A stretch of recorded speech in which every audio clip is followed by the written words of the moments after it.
Welcome back to another video, guys. So today I'm going to change things up and show you guys actually that's something that's exercise related, and show you how you can set up, position yourself to be able to execute a particular exercise much more better. And for this particular exercise I'll be focusing on the biceps muscle. So just to give you guys a little bit of information on the biceps muscle itself, it originates at the scapula, so your shoulder blade, and comes down around your arm into your forearm, your radius bone. So when we train a particular muscle group, all we try to do to maximize growth is take it through its full range of motion. And for the biceps muscle, this is basically just elbow flexion. So just going up and down, concentrically loaded and eccentrically loading. Is just as basic as that, and that's the movement. But training it in its full range of motion is enough, but sometimes what you can do is add more stimulus to it by sometimes challenging it more in its eccentric position and sometimes challenging it more in its shortened position. And what this does is strengthen each area of the biceps muscle, and that's the way you can progress to lifting more weight, getting more stronger, and recruiting more muscle fibers. Now when it comes to training the bicep, all you need to remember is two things in order to make it a different variation, and that is that you need to be in shoulder flexion or in shoulder extension, and depending on which one you're in, you'll be loading it in a more shortened position or in a more lengthened position. So in shoulder flexion, it will be basically your arm coming out in front of you.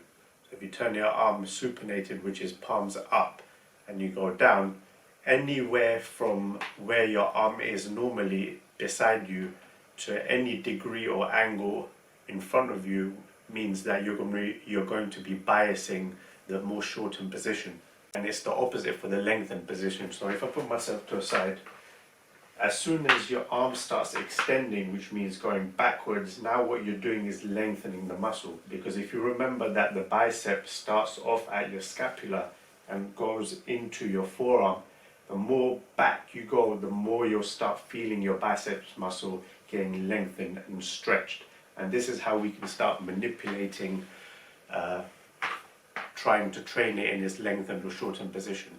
So I had to lift you guys up a little bit more so I could show you variation of how to train your bicep in a shortened position. So if we look at an absolute basic exercise, and one which most of you have probably seen or done yourself, it could be as simple as a pre-checker. So if you just position your arm onto a bench in a slight incline, you'll notice that your arm's in front of you, and that's exactly where you want to be positioned. And when you go through contraction, you're going to feel it much more in the concentric part of the portion of the rep, and you'll immediately notice how different this is compared to when afterwards, when I show you how you would train your bicep in a lengthened position. So when it comes to these types of exercises, there's a lot and it's in abundance, and in most cases you should be able to perform them pretty safe. But you can't say the same for a lengthened bicep curl, because when you start putting your arm into extension, you can immediately notice how you sort of get stuck. And depending on most people's mobility, which won't be that great, even mine's not that great, being stretched into too much of the extension outside your shoulder's capacity, it can lead to long-term injuries like impingement. So you want to be careful when you set up these types of exercises. One of these exercises would be an incline dumbbell curl.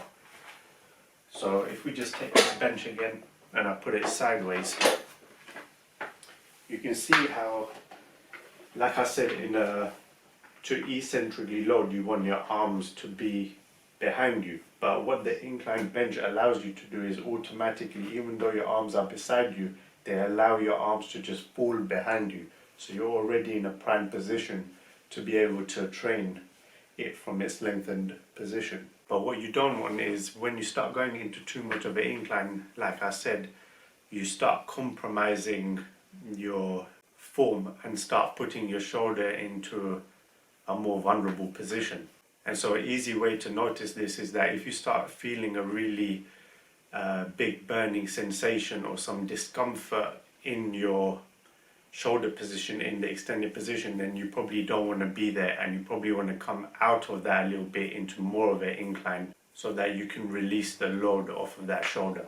Another exercise you can do is a bicep curl on a cable pulley machine, which is something you might have done before, but this time instead of facing into the pulley station, you'll be facing out. So the cable will be, if the pulley station was behind me here, I would be facing this way so that the resistance is coming behind me. But the same principle applies, where you don't want to be walking too away from the pulley machine and letting that cable just stretch your shoulder too much into extension.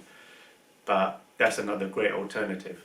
But like I said, just stay in your range of motion, and just remember, you don't have to have a big degree of extension. It can just be a little bit away from your body. It doesn't have to be too exaggerated for it to have impact, or an effect, I should say.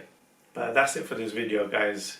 I thought I'd switch up like this and show you guys ways in which you can bring more of a meaning to your biceps training, instead of just walking up into a gym or at home and just do a standard standing barbell curl followed by dumbbell curls, which is basically you're working the same range of motion, it's the same intensity, but all you're doing is changing the piece of equipment, which really doesn't do much to change and give your muscles a different stimulus.